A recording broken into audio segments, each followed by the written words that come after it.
Hi, it's Hans Lysglimt. So what I see now with Donald Trump being inaugurated and becoming the next president is that what's actually happening is that I believe that the post-World War era is over and that we're entering into a new era that doesn't have a name yet, but it's a new time. It is a change.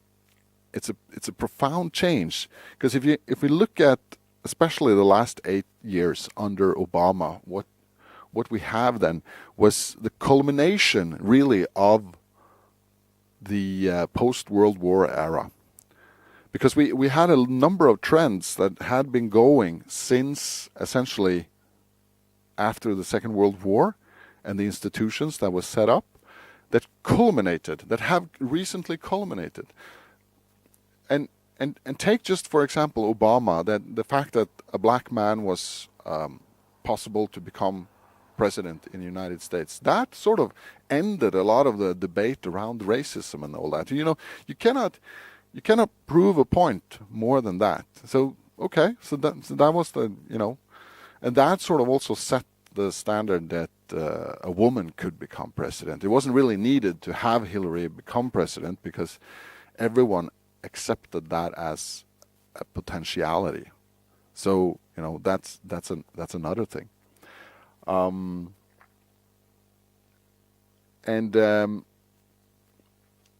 Also, the interest rates have gone down to zero. They cannot go lower. So that's another thing.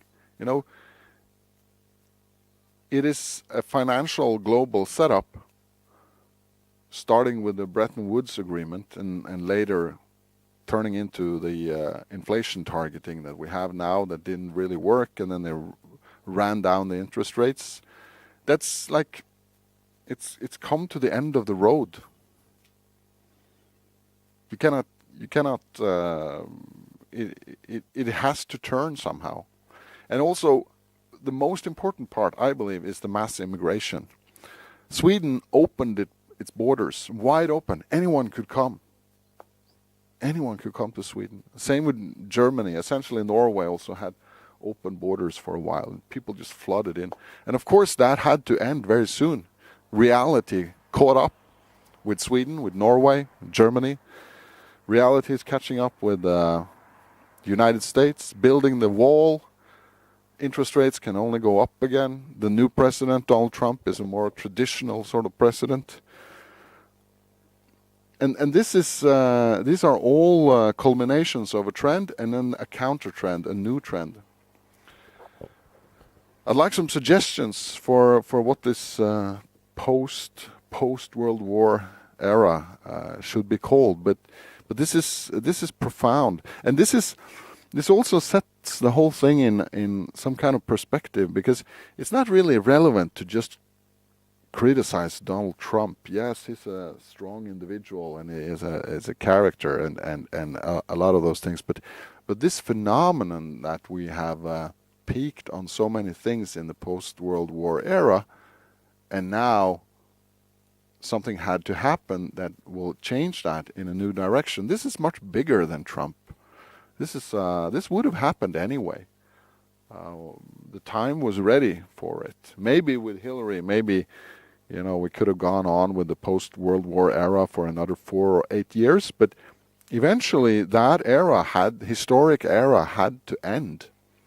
Some people talked about the post-World War era ending when the wall fell, but that was more like the Cold World War ending. The post-World War globalist, progressive, liberal agenda kept going. It actually gained momentum from that, and have now culminated. They proved so many points. They've come to the end of the road. Grown-ups are now taking over, and things will change. The borders will close. The view on immigration will change radically. A much more conservative worldview is coming up. Interest rates cannot go lower, so they will by necessity then go higher. we can expect in 8 years, if Trump is president for 8 years from now, interest rates, they have to be higher because they can't go lower. Can have some perverse negative interest rates or maybe something for a little while, but in order to regain some kind of normality, interest rates must go up again, and that will influence capitalization values. The property bubble, the stock market bubble, all of those bubbles are fueled by interest rates that are too low. And Trump will, of course, be blamed for that. But we're obviously in a bubble. We're in the property bubble. We're in a real estate bubble. We're in a stock market bubble. And bubbles, it's almost like people think that the bubble is the new normal, and that the bubble should be retained at any price. But it's not normal to live in a bubble. We need to reset things to normality. Normal immigration, just a few immigrants every year. Normal conservative values, not this perverted liberal values that are just destroying the fabric of society. Normal interest rates, normal property values, normal real estate values, normal stock market values. It took someone like Trump to break through. And my biggest worry is that, whatever this post-World War era is, and what we will call it, I hope we don't need a war to go into the new era. I mean, the post-World War era has been going on now for 70-something years. And hopefully, if we can move into a new era, whatever that is, the new digital, the new classical, or the conservatism again, or family values, or make America great again, make the world, every nation great again. Let's say that's a new 70-year era. Let's make every effort possible to enter into that new era peacefully. There will be conflicts, no doubt about it, lots of conflicts of interest and lots of things that will be shook up. But the most important thing is to avoid war, especially nuclear war, and to enter into that era peacefully, and then live through that era, whatever that will bring us. I believe a huge component there is digitalization with the Bitcoin and the ledger and the blockchain taking over a lot of things like money and contracts and stuff like that. And that can be done peacefully. So this is at least what I will work for.